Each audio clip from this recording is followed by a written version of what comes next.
어제 우리가 예수님께서 이 땅에 어떻게 오셨는가에 대한 족보를 살펴보았습니다. 족보가 있다라고 하는 말은 그의 아버지가 계시고 할아버지가 계시고 이렇게 인간의 역사 안에 들어와 계신다라고 하는 말인데, 예수님이 이 땅에 오실 때 이러한 혈통적 인간의 몸을 입고 오셨다라고 하는 것을 통해서 예수님은 인간이시다라고 하는 것을 분명하게 했다고 한다면, 오늘 우리가 보게 되어지는 말씀 속에서는 예수님의 신적 기원에 대해서 또한 살펴보게 될 것입니다. 완전한 신이시고 완전한 인간이시다라고 하는 것을 마태가 분명하게 짚고 시작을 해야 하는 이유가 있었습니다. 당시에 예수님께서 요셉과 결혼하기 전, 지금 오늘 말씀을 보면 약혼이라고 이렇게 표현이 되어 있는데, 그 유대 사회에서는 약혼이 약 1년 정도의 기간이 있어요. 약혼을 하고도 동거하지는 않습니다. 그리고 1년이 지난 후에 이제 결혼을 하면서 이렇게 동거를 하게 되는 것인데, 이러한 약혼의 때에 아직 요셉이 마리아를 함께 살고 있지 아니한 때에 예수를 이제 품게 되어지는 이러한 일에 대하여서 사람들은 상식적으로 받아들일 수가 없죠. 성령으로 잉태됐다 이런 말을 알아들을 수가 없는 것이기 때문에, 당연히 인간의 상식적으로 받아들일 수 있는 것은 요셉이 아니라면 다른 남자다 이렇게 보는 것이 상식입니다.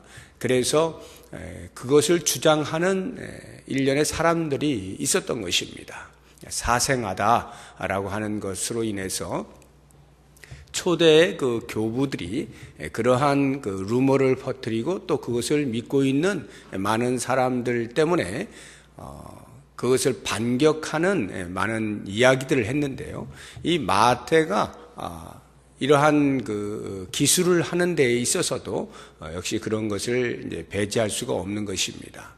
또 하나는 신화인데요. 신화라고 하는 것은 우리가 잘 아는 그리스 신화 같은 데를 이렇게 로마 신화나 그리스 신화나 이런 데를 이제 보시게 되면 이 이교 신화의 특징 중에 하나가 어떤 훌륭한 사람을 드러내고자 할 때 남성 신, 그 가운데서도 아주 힘이 센 남성 신이 이제 여자와 인간 여자와 이제 성관계를 통해서 낳게 되어지면 아주 영웅이 태어난다. 이것이 이제 기본적인 그 당시의 어떤 신화였던 것입니다.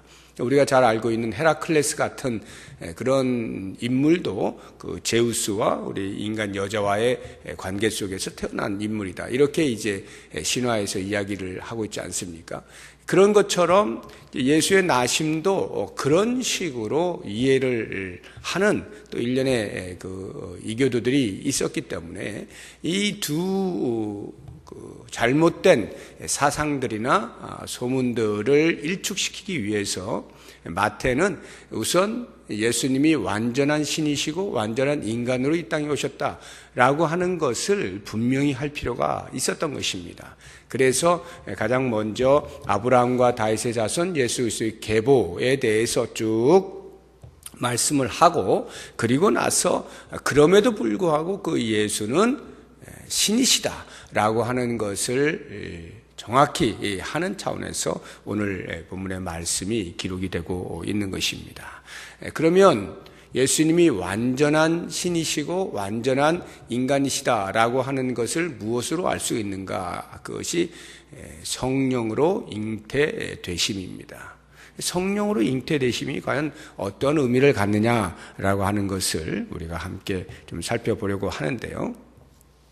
먼저 어제 보신 말씀 중에서 같이 한번 16절을 보시기 바랍니다.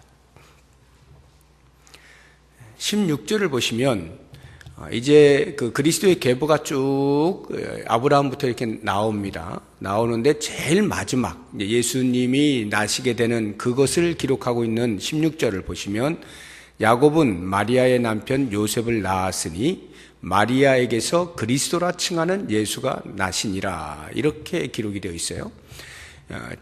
1절부터 나와 있는 기록의 방식과 조금 다르다는 것을 보실 수가 있어야 됩니다. 1절부터 쭉 나오고 있는 것은 전부 부계로 나오고 있죠. 아브라함이 이삭을 낳는 겁니다. 부계로 내려오고 있는 것. 예를 들어서 여자가 등장하고 있는 다말 같은 경우 3절도 유다는 다말에게서 베레스와 세라를 낳습니다. 다말이 등장하지만 유다가 낳는 거예요. 라합도 마찬가지. 5절에 살몬은 라합에게서 보아스를 낳습니다. 그러니까 살몬이 낳았다라고 표현이 되어 있죠. 룻도 마찬가지죠. 보아스가 룻에게서 오벳을 낳은 거죠. 6절에 다윗도 우리아의 아내에게서 솔로몬을 낳죠. 그러니까 낳는 것은 다윗입니다. 이렇게 부계로 표현이 되고 있는 거예요. 전부 다. 그런데 마지막 16절에 가서는 야곱은 마리아의 남편 요셉을 낳았으니, 여기까지는 맞는데 그 다음 요셉이 마리아에게서 그리스도라 칭하는, 이렇게 이야기를 해야 되거든요.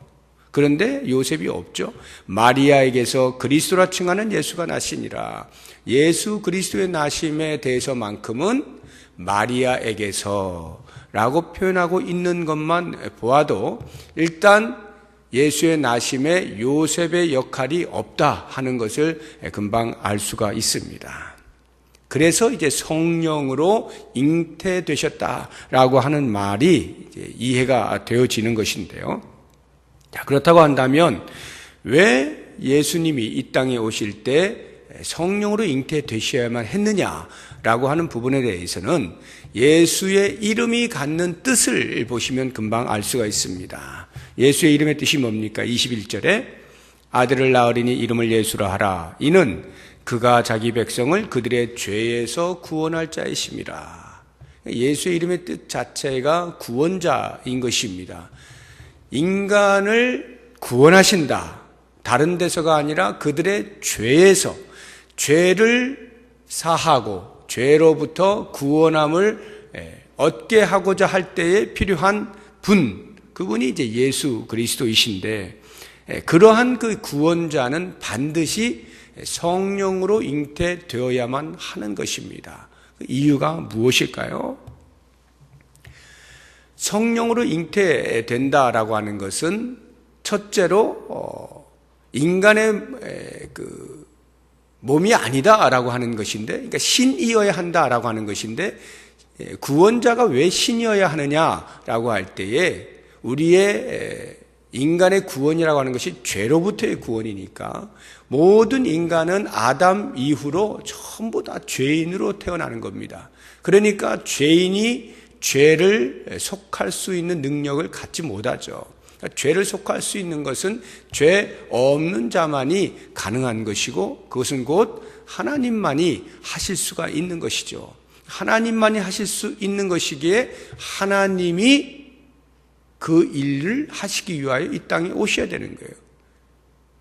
그것을 우리는 구원자라고 말을 하고 있는 것입니다. 그래서 사람의 죄가 묻지 아니한, 원죄에 오염되지 아니한 상태로 이 땅에 올 수 있는 방법이 성령으로 잉태됨이라고 하는 것이고요. 그렇다고 한다면 우리가 궁금한 것이, 그러면 굳이 사람의 몸을 통해서 사람의 몸을 입고 오실 필요가 무엇이 있겠느냐. 그냥 하나님께서 이 땅에 오셔서 하시면 되지라는 생각을 하게 될지 모르지만, 사람의 몸을 입고 오셔야만 하는 이유는 피 흘림이 없으면 죄사함이 없기 때문에 그렇습니다. 우리가 구약에서도 하나님께서 이스라엘 백성들을 만나주시는 그 성막에서 보게 되면 지성소에 1년에 한 차례씩 들어가서 대제사장이 온 백성들의 죄를 짊어지고 들어가 하나님 앞에서 사함을 얻는 그 제사를 드릴 때에 꼭 필요한 것이 피 흘림이죠. 피가 없이는 사하는 일이 없다. 이것이 히브리서 9장에 나오는 말씀이에요. 그래서 그 뒤를 보시면 예수님께서 양이나 염소의 피로 하지 아니하고 자신의 피로 속죄하셨다. 이렇게 표현을 하고 계시지 않습니까? 피 흘림이 없으면 죄 사함이 없도록 되어 있어요. 왜냐하면 피가 곧 생명이기 때문에 그렇습니다.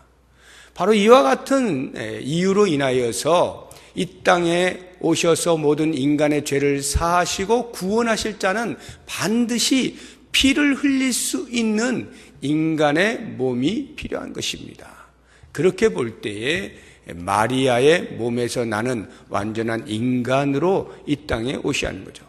그래서 이 두 가지를 모두 충족할 수 있는 유일한 방법이 성령으로 잉태되심이라 하는 것입니다. 그렇다고 한다면 이 성령으로 잉태된다라고 하는 이 말, 성령으로 잉태되었다. 이것을 우리가 창조 사역과 관련하여서 보면 처음에 하나님께서 천지 만물을 창조하실 때에 하나님의 신이 수면에 운행하시죠. 다시 말하면 성령이 그 창조 사역에 동참하시는 것을 우리가 알 수가 있습니다. 성령의 역사하심을 통하여서 처음 세계가 시작이 된 것입니다. 창조가 시작이 된 거예요. 그 성령께서 다시금 그리스도의 이 땅에 오심을 위하여서 일하심으로 새로운 세계를 여셨다라고 하는 것을 우리가 눈여겨볼 필요가 있어요. 성령께서 역사하심으로 천지가 시작이 되었는데 그 시작되어진 세계가 인간의 죄로 말미암아 오염이 되었을 때 성령이 다시 한번 역사하심으로 그리스도의 오심에 동참하심으로 새로운 세계를 여셨다. 그리스도를 통하여 새 세계가, 새 창조가 일어났다 하는 것을 우리가 알 수가 있죠. 그래서 에스겔 선지자를 통하여서 하나님께서 그 골짜기로 데려가셔서 마른 뼈의 환상을 보여주실 때 그 골짜기에 있는 마른 뼈들이 다 뼈가 맞춰지고 살이 붙고 이렇게 하지 않습니까? 그리고는 제일 마지막에 생기가 없어 움직일 수 없을 때 생기를 보내주시죠. 그 생기를 통하여서 군대를 이루게 되었다라고 하는 것을 우리가 보게 됩니다. 이러한 그 생기의 생기라고 하는 것이 루아흐라고 하는 것인데 이것이 성령을 가리키는 말입니다. 성령을 통하여서 죽었던 자들이, 죽었던 그 마른 뼈들이 다시 살아나서 큰 군대를 이루는 이러한 환상은 곧 이 그리스도의 오심에 성령께서 역사하셔서, 즉 성령으로 잉태되심으로 인하여서, 이 성령 역사하심으로 인하여서 드디어 생기가 이 땅에 오셔서 생명을 불어넣어 주었다. 다시 말하면 그리스도 예수 안에 진정한 생명을 얻게 된다. 죽은 우리 인간들이 예수 그리스도를 만나게 되면서 예수 그리스도 안에 들어오게 되면서 다시금 생명을 얻게 된다라고 하는 것이죠. 그래서 사도 요한이 기록을 할 때 예수님께서는 당신 스스로를 가리켜서 내가 곧 길이요 진리요 생명이니 이렇게 말씀하시는 거예요. 예수 그리스도가 곧 생명이시다라고 하는 것이죠. 이렇게 생명이 되시는 예수 그리스도의 나심에 절대적으로 역할을 하신 분이 성령이시다. 그래서 이 성령께서 그리스도 예수 안에서 어떻게 우리들을 생명으로 이끄시는가라고 하는 것을 사도 바울이 선포를 하고 있지 않습니까? 그런즉 이제 그리스도 예수 안에 있는 자에게는 결코 정죄함이 없나니 이는 그리스도 예수 안에 있는 생명의 성령의 법이 죄와 사망의 법에서 우리를 해방하였다라고 하는 거 아니겠어요? 그리스도 예수 안에 있는 생명의 성령의 법이 죄와 사망의 법에서 우리를 해방하였다. 그렇습니다. 예수님께서 이 땅에 오신 것은 곧 생명을 가리키는 것이고 우리로 하여금 생명을 얻게 하시기 위함이었습니다. 바로 이 일을 위하여 성령으로 잉태되었다라고 하는 것이고 그 성령으로 잉태됨이 곧 우리에게 생명을 보장해 주는 것임을 알게 하시는 것입니다. 임마누엘로 하나님께서 우리와 함께 계시는 유일한 방법으로 예수 그리스도가 이 땅에 오셨다라고 하는 이 사실이 우리에게 생명의 근원이 되는 것을 알게 해주는 것이고 이렇게 성령으로 잉태되셔서 이 땅에 오신 그리스도로 말미암아서 우리가 생명을 얻고 새로운 사람으로 살아가게 될 때 그 은혜에 깊이 침잠했으면 좋겠고 그러한 생명을 얻은 자로서 예수 그리스도 안에 언제나 거하면서 그리스도와 함께 죽고 그리스도와 함께 사는 영광스러움이 우리 모두의 삶에 있기를 주의 이름으로 축복합니다. 기도하겠습니다.